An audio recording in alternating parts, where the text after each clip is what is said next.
Hey gang, I'm in Skokie, Illinois today, and I'm at Memorial Park Cemetery here.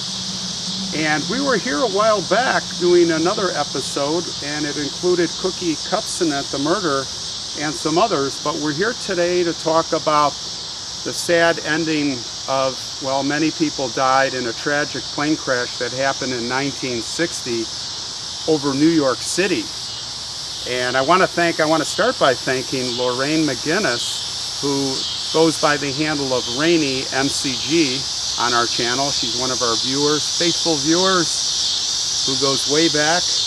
Anyway, thank you, Lorraine. Lorraine's grandmother had alerted her to the story when she was little, and she related it to me, and I'm so thankful because it's such a tragic, amazing, it's a compelling story. So here's what happened. Back in 1960, we didn't have what we have today and all the safety features that we have with flying. So we had two airplanes, of course, that were coming into New York.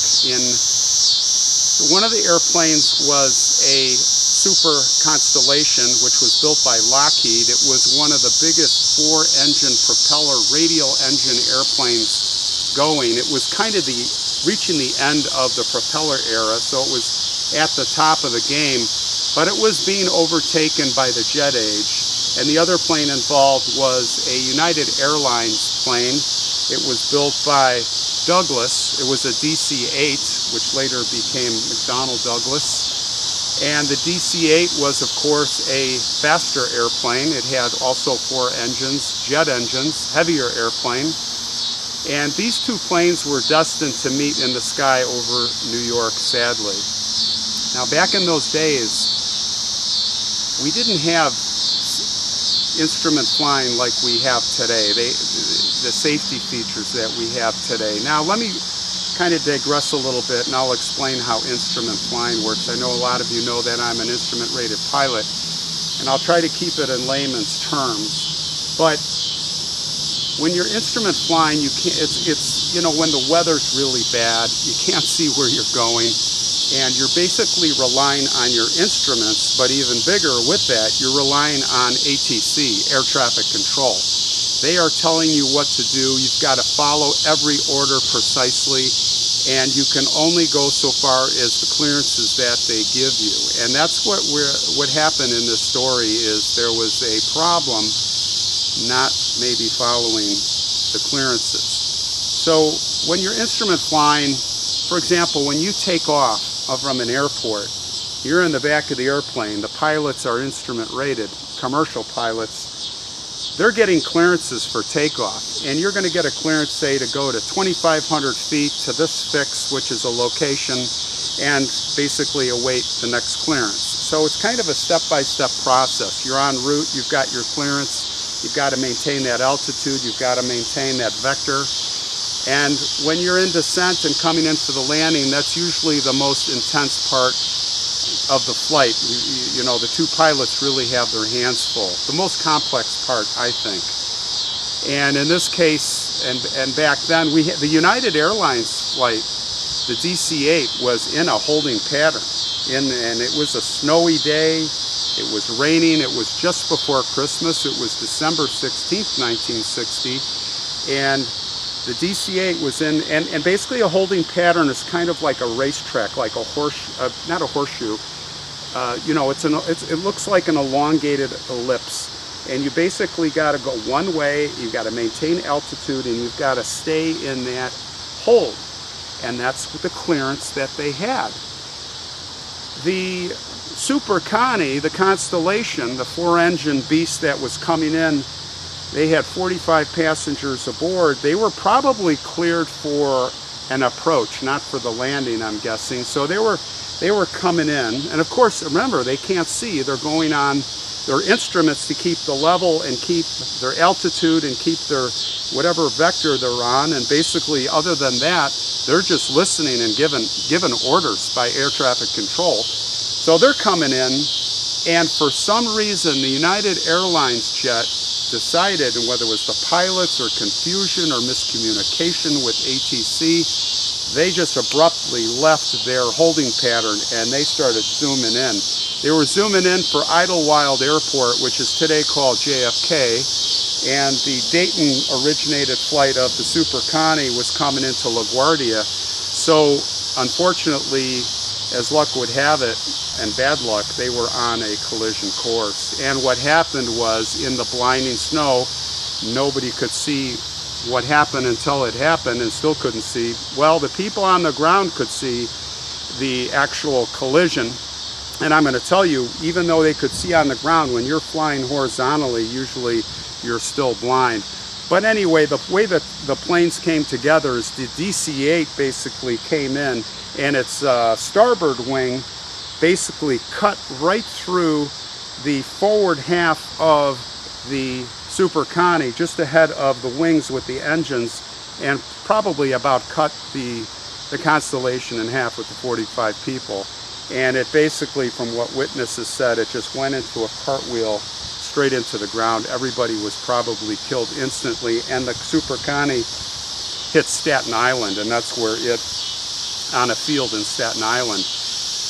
There were probably as many injuries on the ground there, but in Brooklyn, it would be totally different, because that's where the DC-8 crippled, lost, I think, one engine.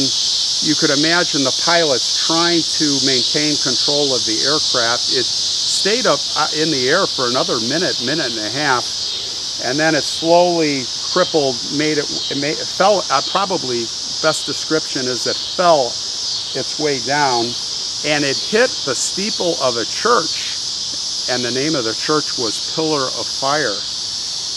And it hit the steeple, and then it hit the church, it hit a garage, and then a bunch of flats, and it just kept exploding and exploding and breaking up, and it was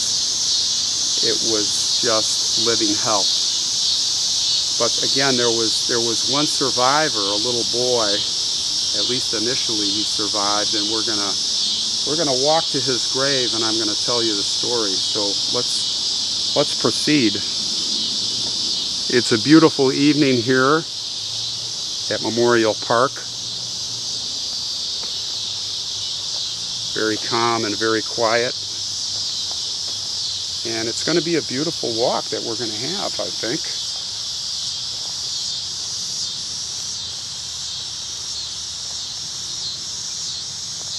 So yeah, it's, according to witnesses, it came tumbling down, crippled.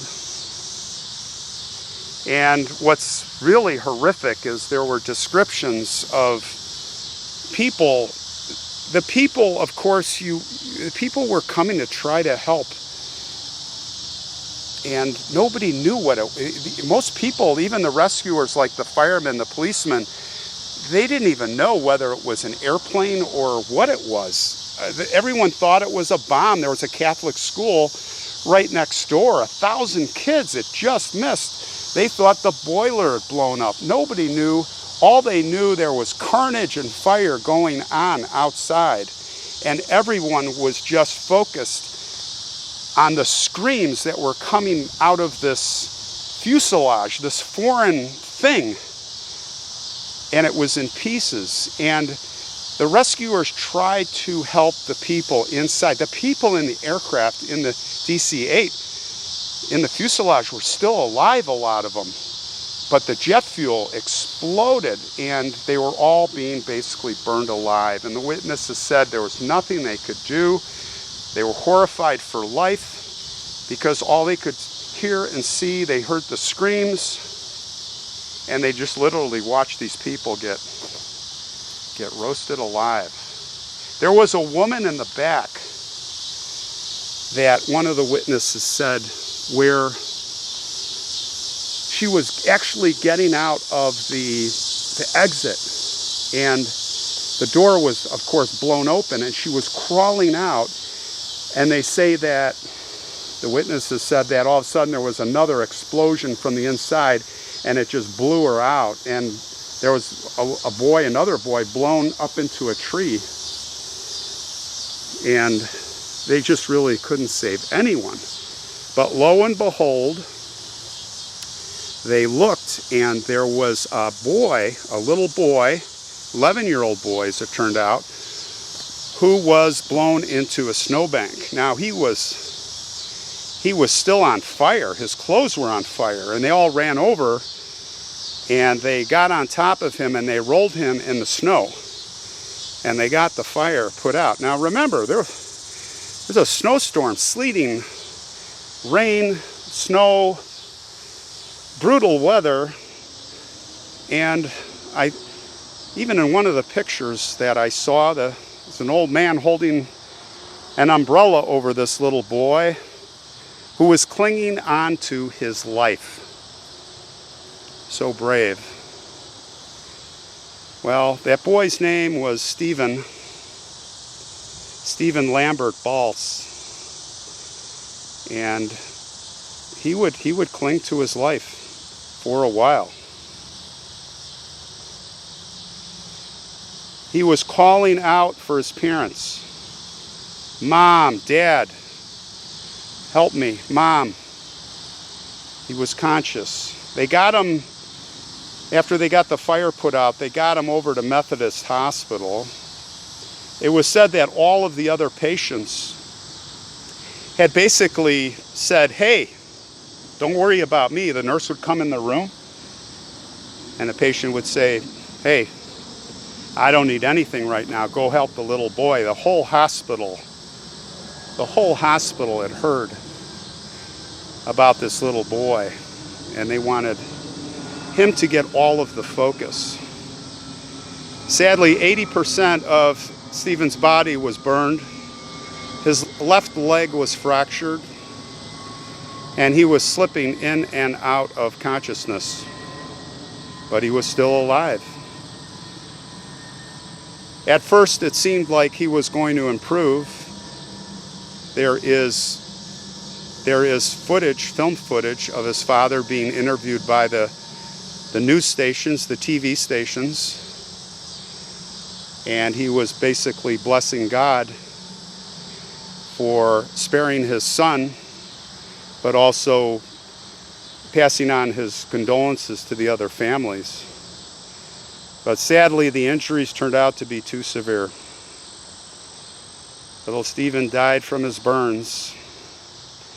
You see, his lungs were destroyed from breathing that burning jet fuel, and he died 26 hours after the crash. 26 hours after the crash. There is I'll put the link in the description box, but there was the chaplain, the hospital chaplain, Reverend Donald Stacy. He was interviewed on TV, and he said, the little boy closed his eyes and went to sleep. And then he looked up, and he was just frustrated as everyone, and sad, and he said, this little guy was important. 130 people or more lost their lives in this disaster, and if only we could have saved this one little spark. But I guess you just don't win all the battles. But you keep fighting. You keep fighting.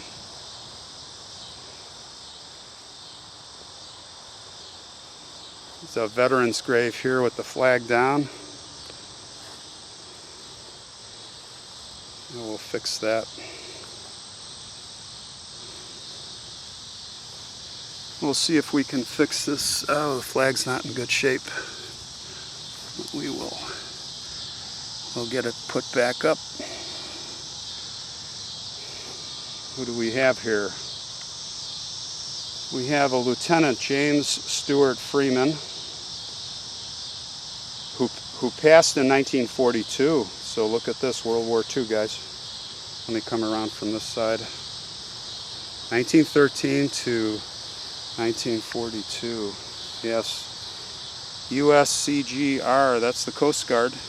And yes, the Coast Guard early in the war played a huge role. And I'm going to guess, I see this at the USS Samuel Chase. And I know that is one of the Coast Guard ships. Yes, so 1942, James Stewart Freeman, good chance that he died in pursuit of his service. So I'm going to have Deb look it up. We're going to look it up, and if we can figure out what happened, I will be posting it. You will have seen it or be seeing it right now. Thank you for your service, James. You're a brave man.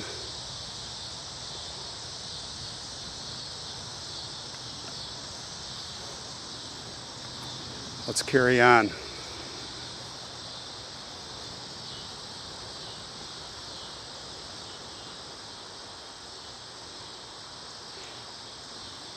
Now, Stephen's father, whose name was William, he has passed away. He requested that the 65 cents found in his pocket, little Stephen's pocket, be put in the hospital poor box. Later, those coins were made into a plaque. They were mounted onto a plaque in memory of Stephen. You can go today, you can see the plaque, guys. You can go see it hanging on the wall of the chapel. I heard about this from, again, Lorraine. Lorraine heard about it from her grandmother, Yvonne. Yvonne was the cook manager at the hospital when all this happened. She was there. She says that her grandmother always stopped by the chapel every time she went in and when she left, and she would always basically tell Lorraine, you know, of course the story, but make sure you stop in the chapel. Did you go in the chapel? Were you in there? Did you say a prayer for the little boy?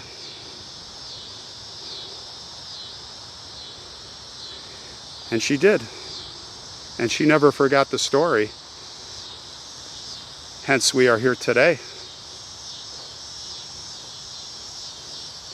The plaque, I'll put a picture in, has the actual coins mounted on the bronze, of course, and the closing line says, "Our tribute to a brave little boy."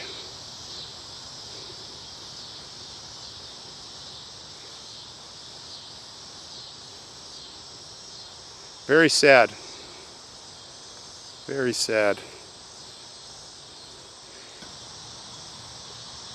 Everything changed. You know, a lot of times it takes an accident, sadly, to get change.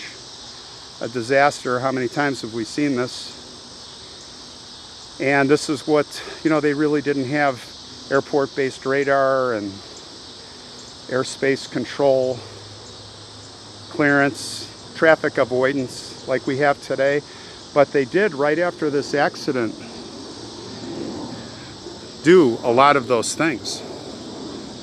They would put the clearance system in and traffic avoidance system in.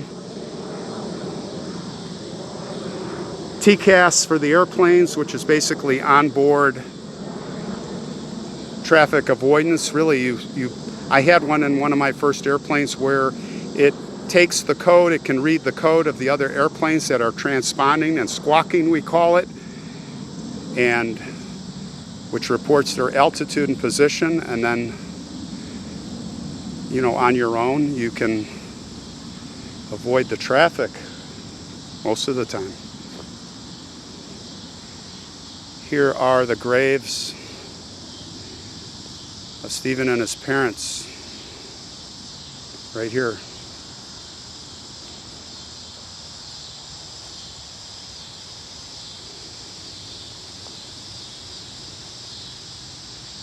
Well, let's take a look at the stones. This is little Stephen. He was 11 years old, January 9th, 1949, December 17th, the day after the crash. The crash was on the 16th, 1960. And then we have here William and Phyllis, his parents. And again, I'll put the link in. I will put the link in of this Well, it's a video of a show that came out a long time ago that shows a lot of footage, a lot of film footage, and really tells the story. You really have to watch it. And you can see William being interviewed a couple of times. You can see the priest. But here William passed in 1996, 36 years, almost 36 years later, and then Phyllis later, she died January 1st, 2000. Look at that. She was born July 4th, 1919, Independence Day, and she died on New Year's Day 2000. And you just have to wonder, they say you do have control in the end when you want to let go. And maybe she wanted to wait for that New Year's Day to reunite with her husband and son. Don't know. Well, I brought some, there's no flowers here, and I did, just in case, bring something to put here. So we will, let's see here, do something nice for William and Phyllis. And then for Stephen, looks a little better.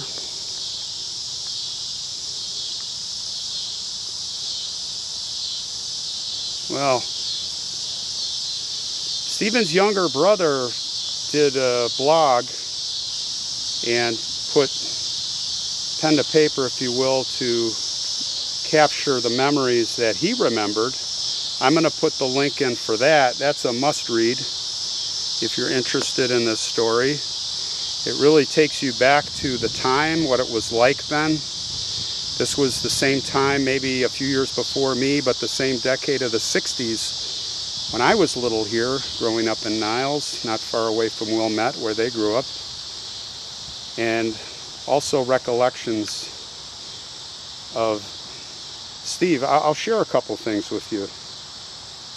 Just a couple of things. A few of things that stood out to me that I relate to because I like these same things. They just jumped out at me about Stephen and the brothers. Model airplanes hanging from the blue painted ceiling. He was really into World War I and World War II airplanes. Stephen was. And his brother was in awe of how he would build these so perfectly, even no glue spots, the paint. And then he'd hang them in the ceiling so that it was kind of like, ba ba ba ba, like they were in flight, they were in fight. They were in a dog fight. And zipping around the room, it was almost like they were real. You can imagine Stephen's imagination. The bicycles they had, the Schwinn's with the light generators, the generators on those back wheels where you would, I remember so clearly, we would push the button and the generator would engage on the tire and you'd hear it whiz as it produced electricity, and then the red and white and blue cards and clothespins going through the spokes. That Lionel train set. Imagining that you were the engineer. And one other thing that stood out, and there's many things here, was going to the Riverview Amusement Park. I remember, I think it was Western Avenue, we used to go. And the faintest memories when I was 4 or 5 years old, before it was torn down, back, I think it was torn down in the late 60s. In July 1960, the same year this happened, just months before Stephen's death, he said he had wrote a letter to his mom and dad from Boy Scout camp. He was up at a camp called Makajawan in Pearson, Wisconsin, and his brother had found the letter and posted it. It said, Dear Mom and Dad, I forgot to mail my first letter, but I am mailing it now. The address of camp is Camp Makajawan, BSA, Pearson, Wisconsin. I forgot to tell you that I'm in Sioux Village. I'm having a nice time, except for the mosquitoes. I have around 50 bites. Please write me sometime. I have bought one pair of shoes for me up here. They are very nice. I have caught one largemouth bass, but he got away when I took him back. I caught 7 frogs, 2 toads, and 1 snake so far.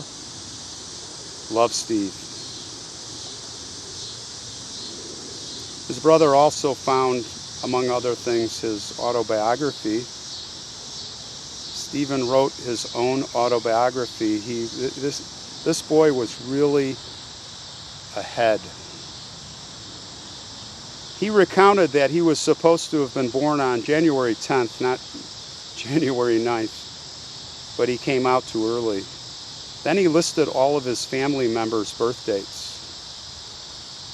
And then he enumerated his models, all his models. He had 9 World War I planes, 5 World War II planes, and 1 World War II ship.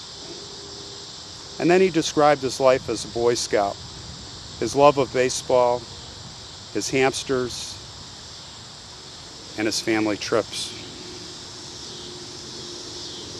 He said, as he looked far ahead, when I get out of college, I'm going to try to be one of these things. 1, work for the government by being an FBI man. Or 2, I'm going to be a lawyer for some company. Or 3, I'm going to be an engineer for the Canadian Continental Railway. And I'm going to retire at around the age of my late 60s, maybe the early 70s. Well, my friends, just know that Steve has done all those things in heaven. He has obtained his dreams. And now he is reunited with his parents forever. Rest in peace, Stephen. And William and Phyllis, rest in peace.